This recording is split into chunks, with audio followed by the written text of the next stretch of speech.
नमस्कार दोस्तों, उम्मीद करता हूँ सब कोई अच्छे होंगे। आज हम बात करेंगे इतिहास में खूनी रविवार का दिन क्यों फेमस है। आखिर खूनी रविवार है क्या। वर्ष 1904-5 में रूस और जापान के बीच युद्ध हुआ। इस युद्ध में एक छोटे देश जापान के हाथों रूस की पराजय हुई। पहले क्रीमिया और अब रूस जापान युद्ध में पराजय कारण सरकार की अयोग्यता जनता के सामने आ गई। यह भी स्पष्ट हो गया कि रूस में सुधारों की आवश्यकता है।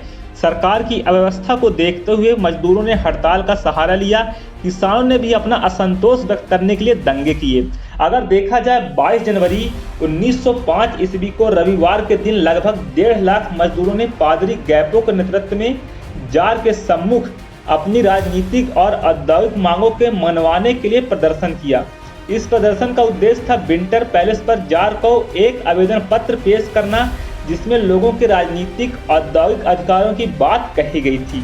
अगर देखा जाए गैपो एक साहसिक पादरी था, लेकिन विडंबना यह थी कि उसका संघ एक पुलिस संघ था। आम जनता को अभी भी अटूट विश्वास था कि जार उनका हितैषी है। प्रदर्शन में मजदूर, उनकी पत्नियां और बच्चे जार के बड़े बड़े फोटो लेकर अपने साथ लेकर गए थे और ये शांतिपूर्वक प्रदर्शन कर आगे बढ़ रहे थे, किंतु जार के सैनिकों ने निहत्थे लोगों पर वार किया, उन पर हमला कर दिया। लगभग 130 लोगों की मृत्यु हुई इस खूनी रविवार के दिन। तो 1905 को 22 जनवरी 1905 के दिन को खूनी रविवार के दिन से फेमस है और खूनी रविवार की घटना रूसी इतिहास में महत्वपूर्ण स्थान है।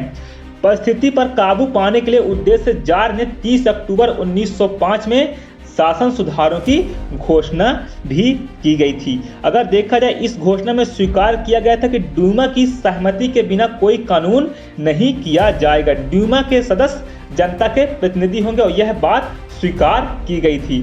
तो खूनी रविवार क्यों फेमस है दोस्तों? क्या कि जब रूस और जापान के बीच युद्ध होता तो एक छोटे देश जापान के द्वारा रूस की पराजय होती है और वहां के लोगों को लगता है सरकार की अयोग्यता के चलते यह युद्ध हो गया और अब देश में सुधारों की आवश्यकता है। तो इसलिए 22 जनवरी 1905 को रविवार के दिन लगभग 1.5 लाख मजदूर पादरी गैपो के नेतृत्व में जार के सम्मुख अपनी राजनीतिक और औद्योगिक मांगों को मनवाने के लिए प्रदर्शन किया था। लेकिन ये लोग शांतिपूर्वक प्रदर्शन करते हैं, लेकिन जो सैनिक थी, जो जार के सैनिक थे, वह निहत्थे लोगों पर वार कर देती, उन पर हमला कर देती है। और देखिए मजदूर बेचारे शासक का पोस्टर लेकर गए थे, जार का पोस्टर लेकर गए थे, उसे अपना हितैषी मानते थे, उसे अपना भगवान ही मानते थे। लेकिन क्या किया जाए, इतिहास, ये सारी चीज़ें इतिहास में घटित होती रहती है। तो 22 जनवरी 1905 को 130 लोगों की हत्या कर दी गई, 130 लोगों को कत्ल कर दिया गया, जिससे उस दिन को 22 जनवरी को खूनी रविवार के दिन इसका घटना को माना जाता है। और 30 अक्टूबर 1905 को शासन सुधार की घोषणा की गई, जिसमें ड्यूमा यानी जनता के प्रतिनिधि, आप इसे अच्छे से नोट कर लीजिएगा। दोस्तों उम्मीद करता हूँ वीडियो आपको पसंद आई होगी, ना भी आई होगी तो आप लोग एक फ्रेंड बनाते कर लीजिएगा। धन्यवाद, टेक केयर।